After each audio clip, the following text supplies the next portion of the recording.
ఓం మహాగణాధిపతయే నమః. ఓం గురుభ్యో నమః. ఓం శ్రీమాత్రే నమః. పరమేశ్వర స్వరూపమైనటువంటి జ్యోతిష, వాస్తు మరియు ఇతర అనేకమైనటువంటి శాస్త్రములను మనకు అందించినటువంటి మహర్షులకి నమస్కారం. హయగ్రీవ హయగ్రీవ హయగ్రీవేతి యో వదేత్తస్య నిస్సరతే వాణి జహ్నుకన్యా ప్రవాహవత్. అరుణాం కరుణాతరంగితాక్షీం ధృతపాశాంకుశపుష్పబాణచాపాం అనిమాదిభిరావృతాం మయూకైః అహమిత్యేవ విభావయే భవానీం. శ్రీమాత్రే నమః.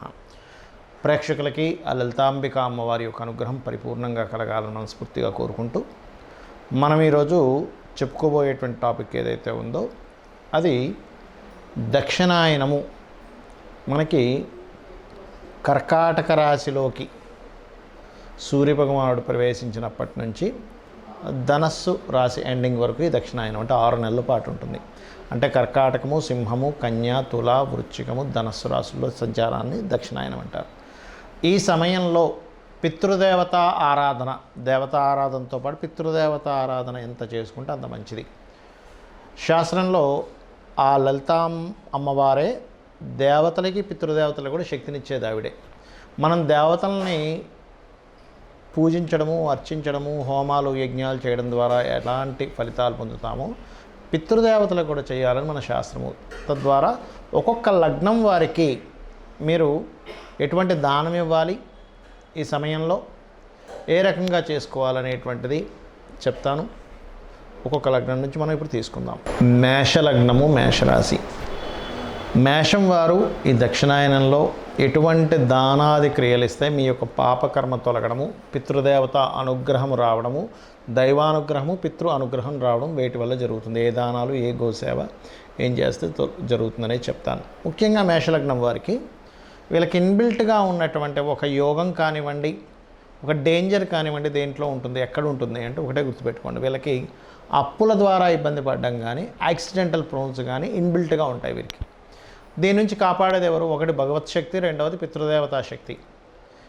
మీరు గనక ముఖ్యంగా ఆదివారము కానీ, శనివారము కానీ, లేదా గురువారము, గుర్తుపెట్టుకోండి, ఆది, శని, గురు ఈ వారాలు, ఆదివారం నాడు పితృదేవతల కోసమని స్వయం పాకంతో పాటు గోధుమలు కూడా దానంగా ఇవ్వండి. మీకు ఖచ్చితంగా పితృదేవత అనుగ్రహం కలుగుతుంది. అలాగే గురువారం నాడు మీరు ఒకవేళ గురువారం ఇస్తున్నారు ఉదాహరణకి, ఆ రోజు శనగలు కూడా దానంగా ఇవ్వండి. దీనివల్ల ఏమవుతుందంటే పూర్వజన్మ పుణ్యం ఏదైతే ఉందో ఇలా ఇవ్వడం ద్వారా అది యాక్టివ్ అవుతుంది. ఇప్పుడు చాలా మట్టుకు ఏమవుతుందంటే మనకు పూర్వజన్మలో పుణ్యం ఉంటుంది కానీ బ్లాక్ అవుతుంది ఒక్కోసారి. అరే పూర్వజన్మలో చాలా పుణ్యం చేసాం, ఎందుకు బ్లాక్ అయిందంటే అది ఎక్కడో పుణ్యం ఓపెన్ అవ్వకుండా ఉండేటువంటి తత్వం ఉంటుంది. అందుకని శనగలు దానంగా ఇవ్వండి. అలా కాదండి, మాకు అనేకమైనటువంటి రోగాలతో ఇబ్బంది పడుతున్నాము, నువ్వులు దానంగా ఇవ్వండి. ఇక్కడ ఏమిటంటే ఒక్కొక్క దానం ఒక్కో దానికి పనిచేస్తూ ఉంటుంది. ఎవరైనా సరే సర్వసాధారణంగా కూడా రోగాలతో ఇబ్బంది పడుతున్నాము, నువ్వులు దానంగా ఇవ్వవచ్చు. తెల్ల నువ్వులు ఇవ్వాలి, నల్ల నువ్వులు కాదు. ఈ రకంగా చేయడం ద్వారా మీరు ఇబ్బంది నుంచి బయటపడతారు. అలాగే కొన్నిసార్లు దానం ఇవ్వడం కుదరదు. కొన్ని ప్రదేశాలు వేరే విదేశాల్లో అక్కడ ఇక్కడ ఉంటారు. అలాంటప్పుడు మీరు విదేశాల్లో ఉన్న మీ తరపుని ఇండియాలో ఉండే వాళ్ళతో మీరు ఇప్పించవచ్చు, అందులో ఎటువంటి సందేహం లేదు. అది కూడా మాకు ఛాన్స్ లేదండి, ఏం చేయాలి? కొన్నిసార్లు విదేశాల్లో ఉండుకొని ఇక్కడే ఉంటారు. గోవుకు పెట్టవచ్చా? నువ్వులు మాత్రం గోవుకు పెట్టకండి దయచేసి. ఏం పెట్టచ్చు? గోధుమ ప్లేస్లో గోధుమ రవ్వ పెట్టచ్చు. శనగల ప్రదేశంలో అరటికాయలు తినిపించవచ్చు గోవుకి. అదేవిధంగా నువ్వుల ప్రదేశంలో బెల్లాన్ని తినిపించవచ్చు, గుర్తుపెట్టుకోండి.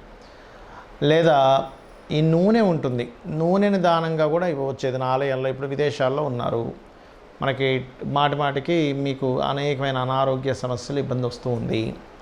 అలాంటప్పుడు ఏంటి, ఇవి ఇవ్వచ్చు. కానీ ఇందాక నేను మీకు ఒక పాయింట్ చెప్పాను, మేషలగ్నం వారికి యాక్సిడెంట్ ప్రోన్స్ ఎక్కువగా అవుతున్నాయండి, లేదా అప్పుల పాలు ఎక్కువ ఇబ్బంది పడుతున్నాము. ఎందుకంటే ఈ రెండు వీళ్ళని ఎక్కువగా పూర్వజన్మ కర్మ వీళ్ళని టార్గెట్ చేస్తూ ఇబ్బంది వస్తూ ఉంటుంది వీళ్ళకి. అలాంటప్పుడు ఏం చేయాలి అంటే వీరు ముఖ్యంగా ఎక్కువ అప్పుల బాధలు అవుతున్నటువంటి వారు ఈ యొక్క సమయంలో పెసలు దానంగా ఇవ్వాలి. పెసలు, గ్రీన్ కలర్ వస్త్రము బుధవారం నాడు ఇవ్వాలి. మరియు మంగళ శనివారాలు కందులు, కందులు, మినుములు ఇవ్వాలి. ఇలా చేసినట్లయితే ఏమవుతుందంటే యాక్సిడెంట్ అనే కాదు, లైఫ్లో అప్ అండ్ డౌన్స్ ఉంటాయి కొంతమందికి. ఆ అప్ అండ్ డౌన్స్ అనేటువంటివి కూడా తగ్గుతాయి ఇలా చేయడం ద్వారా. అలాగే మరొక విషయం ఏంటంటే ఇక్కడ ఈ ఆరాధన చేసేటప్పుడు ముఖ్యంగా గుర్తుపెట్టుకోవాల్సిన సూర్య నమస్కారాలు సూర్య భగవానుల్లో పితృదేవతలు ఉన్నారనే భావనతో చేయండి, అన్ని విధాలు బాగుంటుంది. చాలామందికి స్వయం పాకము ఇవ్వాలి అన్నప్పుడు స్వయం పాకం విషయంలో చాలా సందేహాలు ఉన్నాయి.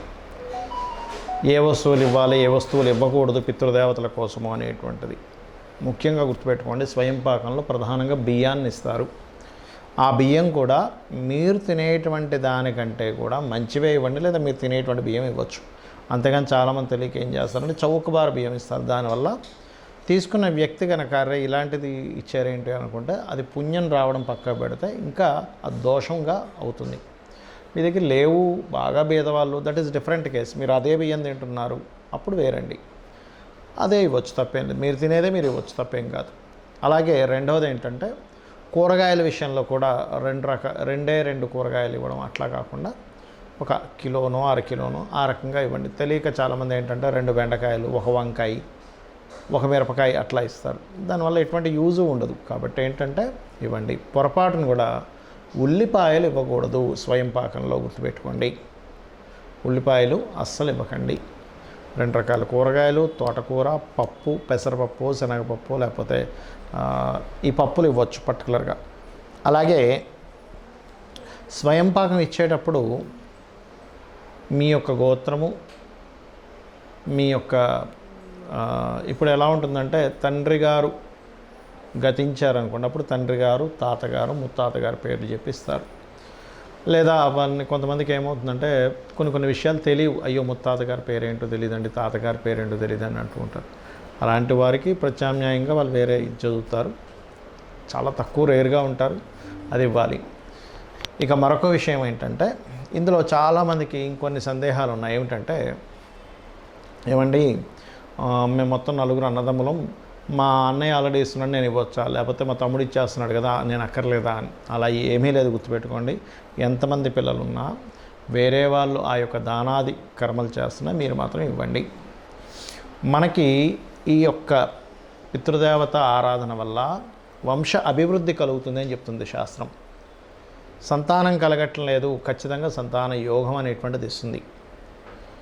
ఏమంటే అనవసరమైన రోగాలు మాకు ఇబ్బంది పడుతున్నారు అన్నప్పుడు రోగ సంబంధించినటువంటి విషయాలని ఈ పితృదేవత ఆరాధన అనేటువంటిది దీర్ఘ రోగాల నుంచి కూడా బయటపడేస్తుంది.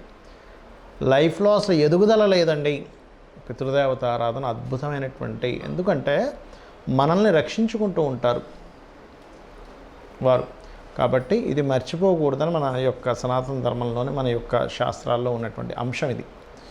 మనకి ఇదేదో ఈ మధ్య కొత్తగా వచ్చింది కదా, మన రామాయణ మహాభారతాలలో కూడా భీష్మ పితామహుడు, అదేవిధంగా రాముడు, వీళ్ళందరూ పితృకర్మలు చేసినట్టు ఆ యొక్క దర్భల మీద ఆ యొక్క పిండములను పెడుతున్నటువంటివి మనం చాలా చూస్తూ ఉంటాం రామాయణ మహాభారతాల్లో కూడా. అంటే ఇదేదో ఈ మధ్య కాలంలో ఏదో వచ్చింది అనుకునేటువంటిది పూర్తిగా తప్పు, గుర్తుపెట్టుకోండి. అలాగే ఏమంటే ఈ 6 months దక్షిణాయనంలోనే చేయాలి, ఉత్తరాయణంలో చేయకూడదు అనేటువంటిది ఏం లేదు, గుర్తుపెట్టుకోండి. ఉత్తరాయణంలో చేయొచ్చు, దక్షిణాయనంలో మరింత ఎక్కువగా దాని యొక్క ప్రభావం ఉంటుంది అనేటువంటిది అర్థం. ఎందుకంటే ఆ యొక్క మహావిష్ణువు యోగ నిద్రలోకి వెళ్తారంటారు.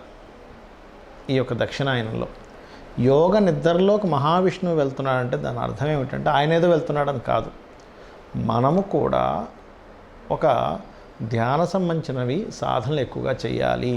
మహావిష్ణువు అంటే ఎవరో కాదు, మనలో ఉన్నటువంటి స్థితికారకుడే. మనం చేసే ప్రతి పనికి ఆయన నడిపించేవాడే, అంటే మనలో కూడా ఆయన యొక్క తత్వం ఉంది. కాబట్టి సాధనా కాలానికి ఈ దక్షిణాయనం గొప్పది, పితృదేవతలకి గొప్పది, ఏదైనా ఒక దీక్షల్లా తీసుకునేటువంటి వాటికి గొప్పది. ముఖ్యంగా వర్షాకాలం ప్రారంభం అవుతూ ఉంటుంది, ఇక్కడి నుంచి వర్షము, ఈ చలికాలాలు ఇవన్నీ. అంటే ఏమిటి, ఇలాంటి సమయాల్లో మీరు ఒకప్పుడు బయటికి వెళ్ళేవారు కాదు, ఎక్కువగా ఇంట్లోనే ఉండి సాధనలు చేసుకుంటూ ఉండేవారు.